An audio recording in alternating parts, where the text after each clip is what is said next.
이 이야기는 100% 실제 있었던 이야기입니다.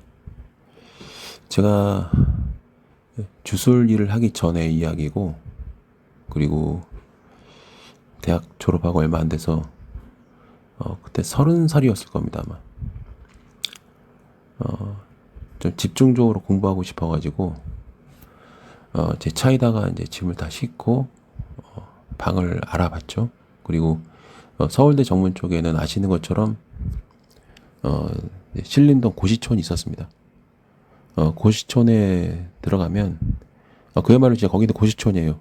고시 공부한 사람들이 거의 대부분이고, 가끔 이제 뭐 저기 아닌 분들 계시고, 공부하기는 참 나쁘지 않았던 것 같습니다.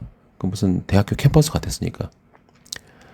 저 같은 경우는 오후에는 이제 원어민 강의를 하고, 오전과 저녁에는 이제 외교관이 되고 싶어가지고 한참 외무고시를 준비하던 때였어요. 그리고 하루 종일 공부를 할까 했는데 파트타임으로 이제 이 강남에 원어민 강의를 하면 공부의 소중함을 더 느끼고, 또 생활비도 벌 수 있었고, 그때 또 차를 가지고 있어서 차 유지비도 필요했고, 그래서 일주일에 3번 정도는 일을 하면서 공부하는 게 좀 괜찮지 않을까? 왜냐면 혈기왕성한데 하루 종일 그 고시촌에서 공부한다는 게 건강에도 좋은 것 같지는 않고, 그래서 이제 그랬습니다. 그래서 그 성인이니까 그래도 내가 쓸 돈은 내가 벌어서 공부하는 게 맞다. 그래서 했었는데, 결과적으로는 그거 좋은 생각은 아니었던 것 같아요. 그냥 하루 종일 공부하는 게 맞았던 것 같고, 괜히 이제 뭐 내 거는 내가 번다 이 생각이 맞는 말이기도 하지만, 동시에 이 시험 합격 전략상 현명했던 생각은 아닌 것 같습니다. 물론 이제 그렇게 해서 공부해서도 이제 또 합격한 사람도 많았기 때문에 제가 그렇게 한 거죠. 이제 생활비를 좀 줄이려고 하다 보니까 괜찮은 뭐 2층, 3층 거기는 좋긴 한데 금액이 확 뛰고요. 그래서 금액이 가장 낮은 걸 찾다 보니까 좀 약간 언덕배기 있는 그런 데를 갖게 됐고, 길은 넓었어요. 주차할 곳도 있었고, 그리고 이제 반지하 원룸에 이제 그 방을 얻게 됐어요. 그게 좀 결정적인, 지금 돌아보면은 좋은 경험이긴 한데, 그러니까 주술사로서는 좋은 경험인데, 그때는 제가 뭐 대학 졸업하고 주술 일을 하는 것도 아니고 좋은 경험은 아니죠, 일반인한테는. 하루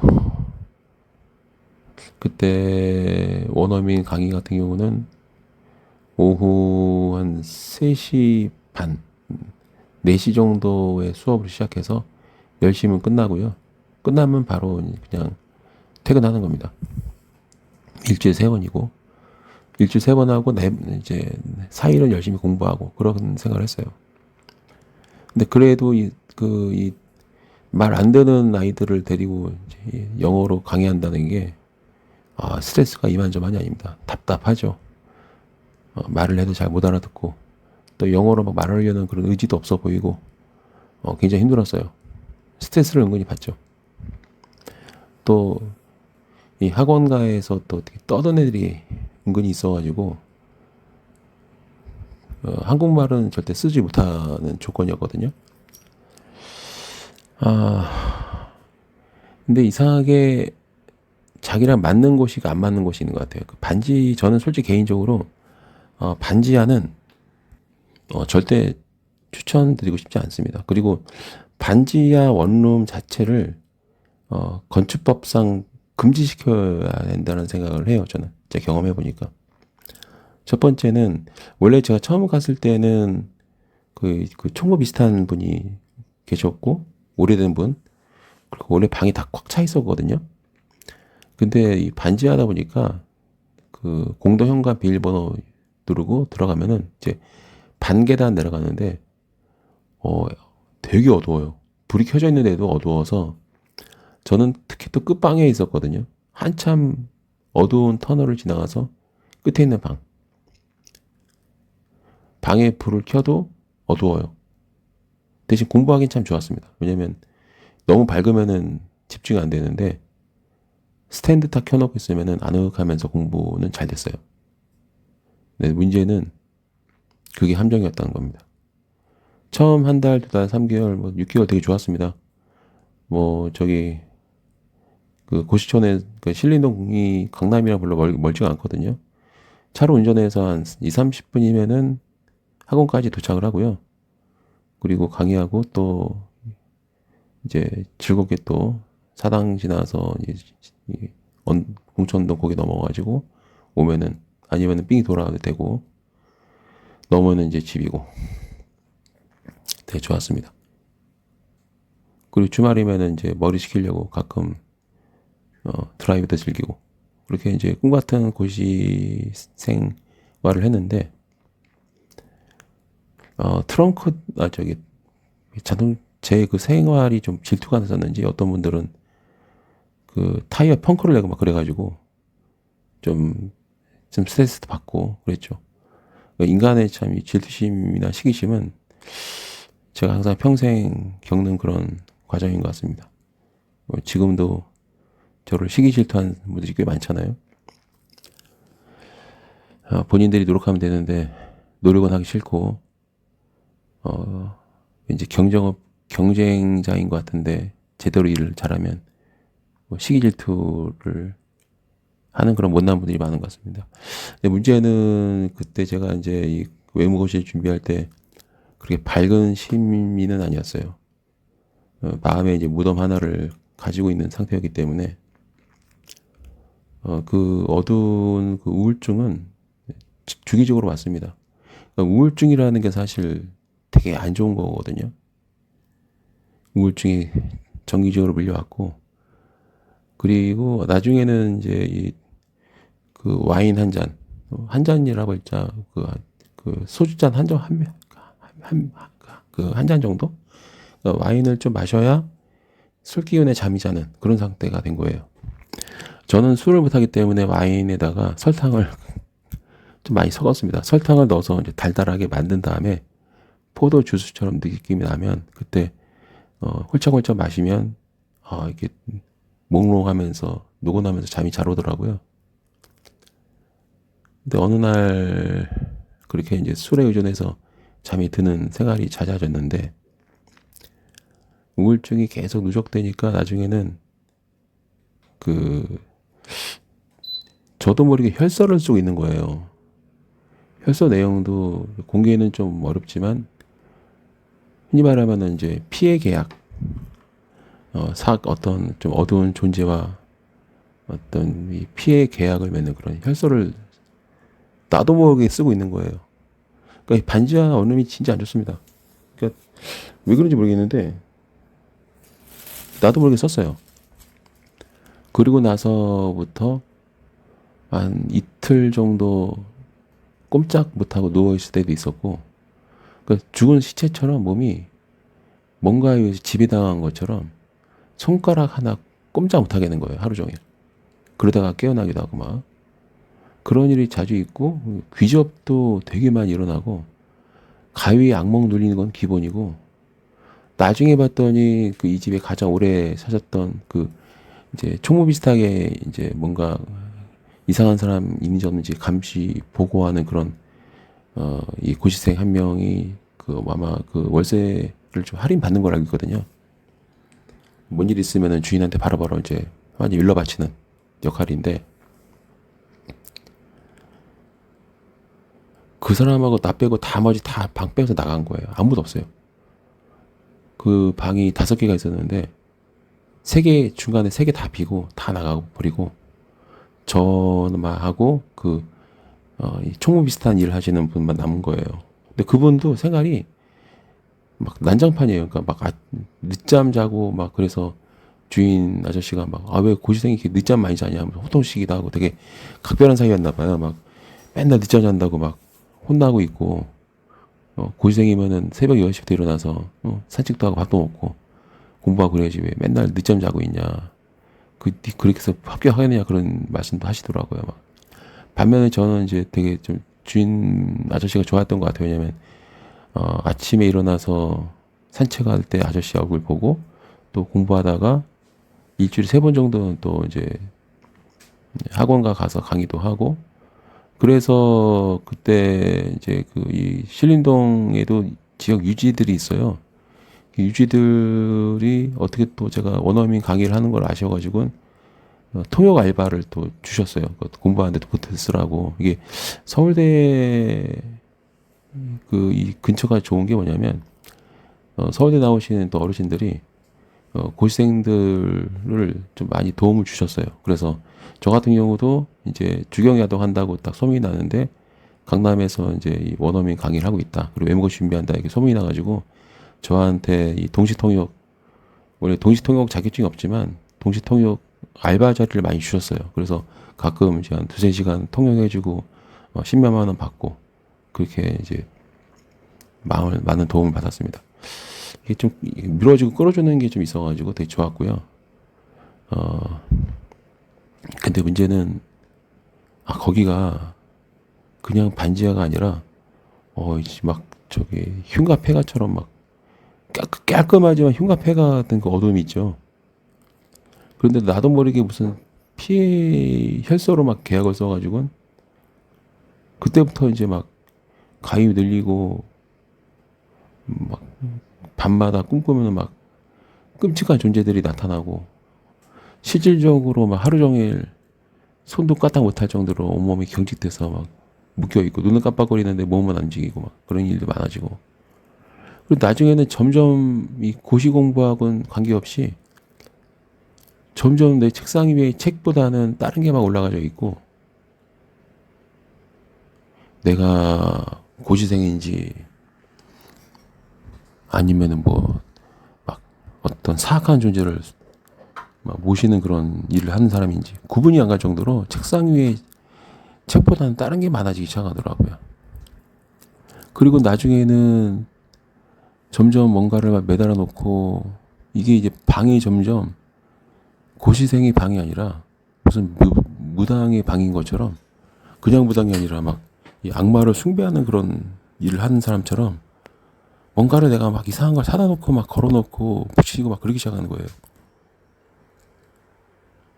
그리고 점점 이제 이 현실과 꿈의 경계가 무너지면서 이게 그래서 어느 순간 이게 미쳐가는 건가? 아니면은 진짜로 막 악마한테 빙의가 되는 건가? 정신 지배를 당해서 육체까지 지배가 당하는 건가? 나중에는 그 학원도 이제 안 나가게 됐어요. 그러니까 이게 점점 외부와 단절되면서 사람이 막 건강도 피폐해지고 식욕도 사라지고 전부 다 이 어떤 욕망이 다 사라지면서 하루에 한 끼 먹고 막 이렇게 나중에는 차를 하도 안 먹고 나가서 먼지가 쌓이기 시작하고 나중에는 이제 주인집에서 걱정돼가지고 119를 불러서 119 이 고급대원이 창문 틀을 뚫고 들어와서 저를 구조해서 이제 응급실에 간 적이 있어요.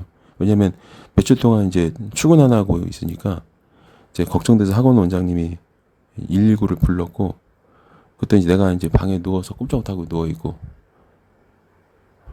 그래서 이제 구조당해가지고 병원에 간 적도 있거든요. 중앙대학교 응급실 가기도 하고 그런 일이 한 2번 있고 나서 결국은 외모고시를 이제 떨어졌죠. 떨어지니까 정신이 확 들더라고요. 그리고 나서 저도 주인집한테 말하고 바로 방을 뺐습니다. 방 빼고 하나 잘한 거 뭐냐면 바로 이사를 하지 않았고 차에다가 이제 왜 고시생들은 차에 하나에 다 실을 정도밖에 짐이 없어요. 끼케야 트렁크에 책 넣고 그다음에 옷 몇 가지 안 돼요. 뒷자리에 다 싣고 어차피 혼자 타고 다니니까 가방은 보조석에 넣고 그대로 차를 몰아서 이제 제가 태안 앞바다를 좋아했거든요. 태안 앞바다로 이제 슬슬 운전해서 거기서 며칠 쉬다 왔어요.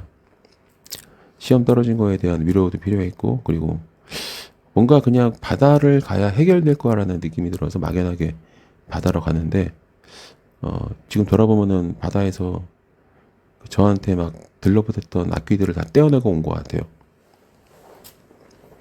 그래서 올라와서 다시는 반지하 방을 피하고 이번에는 이제 3층, 4층 이렇게 햇볕 잘 들고 높은데 가격은 좀 나가지만 그런 좋은데 이제 방을 얻어서 고시 공부를 했습니다. 그리고 지금 돌아보면은 아마 제가 알기로는 혈서를 쓰시는 분들이 가끔 계시는 것 같아요. 아, 이거 정말 해서는 안 될 행위라고 생각합니다. 저는 결코 좋은 게 아니고요. 그리고 제가 그때 나중에는 어떤 일까지 일어났냐면 잠이 자는 걸 그러니까 몸이 경직돼서 완전히 손 하나 깜짝 못 하는데 눈을 떴거든요. 근데 어떻게 설명할까? 어두운데 희미하게 보이는 반지하니까 밖에서 어쨌든 미세한 빛이 들어온단 말이에요. 그래서 아무리 한밤중이 돼도 이 고수촌이기 때문에 여기저기 가로등이라든가 건물 불빛이라든가 맞은편 집 창문에 세워놓은 빛이라든가 등등 해서 그 서늘한 그 푸르스름한 빛이 창문 통해서 방 안으로 들어오거든요. 근데 그 벽에 뭔가 희끄무레한 그 푸르스름한 빛깔에 반사돼서 보이는 뭔가가 서 있는 게 되게 많이 보였어요. 막 한 명이라고 할게 한 마리라고 하는 게 맞는 것 같아. 한 마리 두 마리 이렇게 이게 보이기도 하고 내 몸은 완전히 지배당해서 움직이지도 않고 눈만 뻐끔거리는데 그런 존재가 보이더라고요. 지금 뭐 돌아보면은 그게 악마들이었던 것 같아요. 악령들. 되게 끔찍하게 생겼어요. 막 사람도 아니고 짐승도 아니고 뭔가 막 이 인간의 죽은 살과 근육과 피부를 반죽해서 새롭게 만든 존재 같은 이 표현이 맞겠네요. 피도 오래되면 검게 변하잖아요. 그러니까 사람을 반죽으로 만든 다음에 그 반죽으로 새로운 생명체를 만들어낸 그런 모양이에요. 그러니까 생기라고는 보이진 않고 뭔가 막 반죽에서 썩은 게 굳어가지고 피부가 된 것 같고 눈도 생기가 없고 뭔가 덕지덕지 막 새롭게 반죽을 해서 말린 그런 피부, 얼굴 거기다가 생긴 건 뿔 달리기도 하고 또 막 눈이 달렸는데 가로로 이렇게 깜빡이는 게 아니라 세로로 깜빡이는 눈. 그게 또 질서정연하지도 않아요. 삐뚤빼뚤 이렇게 높낮이도 다르고 그런 눈이 깜빡거리고 입도 그렇고 막 끔찍했습니다. 굉장히. 근데 너무 무서우면은 온몸이 굳어버립니다. 어쩌면 지금 제가 이 주술을 하면서 웬만한 거 아니면은 딱히 이렇게 겁을 안 먹는 게 그런 경험을 많이 해서인가 봐요. 이미 12살, 3살 때부터 끔찍한 그런 악령들을 하도 많이 봐가지고 요즘은 딱 봐도 뭐 감흥이 없어요. 최근에는 너무 더워서 그런지 아예 뭐 느껴지지도 않는데 여자 귀신을 봐도 할머니 귀신 저번에 올 봄에 봤을 때는 겨울이었나? 거의 이제 초봄 할머니 귀신을 봤는데 그때 순간 움찔했어요. 겨울이다. 겨울이어서 겨울을 입고 다니는데 그 할머니는 얇은 초여름 그런 옷을 입고 그 추운 새벽에 골목에 다 앉아 있는데 딱 피부가 왜 내가 그 할머니가 귀신이라고 딱 확신했냐면 내가 지금 말씀드린 그 악마들의 피부 있죠. 생기가 없는 막 사람을 여러 명을 막 갈아서 반죽 만든 다음에 그 반죽으로 찰흙처럼 빚어낸 그런 사람 형상의 그 악마들처럼 할머니 피부도 생기가 없고 마치 죽은 피부처럼 이렇게 딱딱하게 굳어가지고 입이 한 20cm? 30cm 이렇게 쭉 늘어져가지고 입이 크고, 그 한겨울날 새벽 4시 반인데 그 한겨울날 할머니가 거기 왜 앉아 있습니까? 입이 쭉 늘어져가지고 이게 100% 귀신이에요. 뭐 먹다가 굶어 죽은 귀신인가 하여튼 모르겠지만,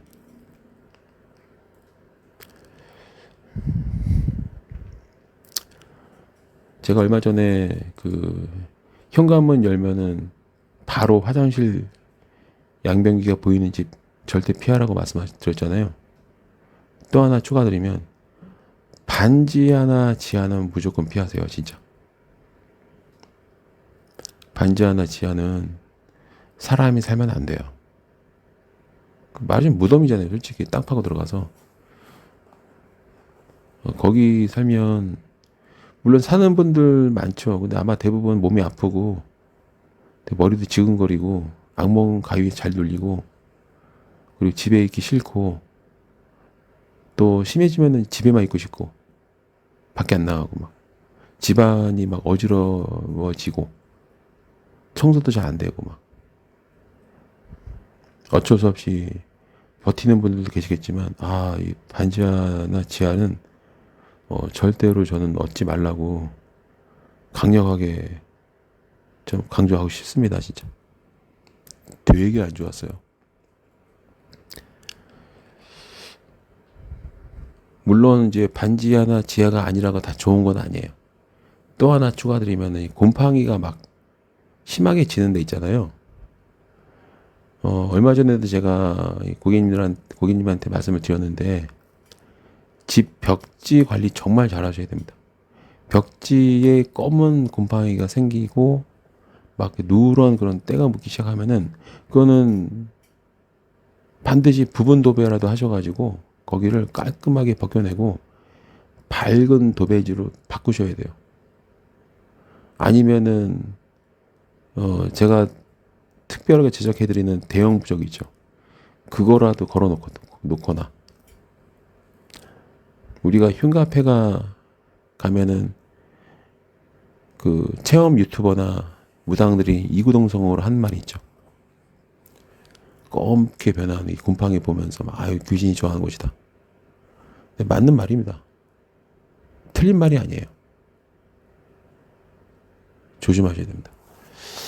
자, 오늘은 제가 뭐 깨달음의 길을 가는 것도 아니고 그냥 일반인으로서 대학 졸업하고 신림동에서 고중부하면서 겪었던 실제 일을 겪었고, 나중에 이제 이 구도자 길을 가고 신의 선미를 깨달으면서 이제 그때 그 피해 계약은 그냥 무효가 된 걸로 저는 알고 있습니다. 그리고 함부로 혈서 쓰시면 안 되고요. 그리고 진짜 그리고 집은 항상 밝게 유지하세요. 어두워지면 어둠을 타고 이 악령은 찾아옵니다. 그래서 밝게, 그리고 생각도 밝은 생각, 긍정적인 생각, 그리고 가득 채우셔야 되고 집안 항상 밝게 유지하셔야 됩니다. 안 그러면은 좀 특이한 경험을 하게 될 확률이 매우 높고 삶 자체가 무너질 수 있다는 거 말씀드리면서 이만 마치도록 하겠습니다.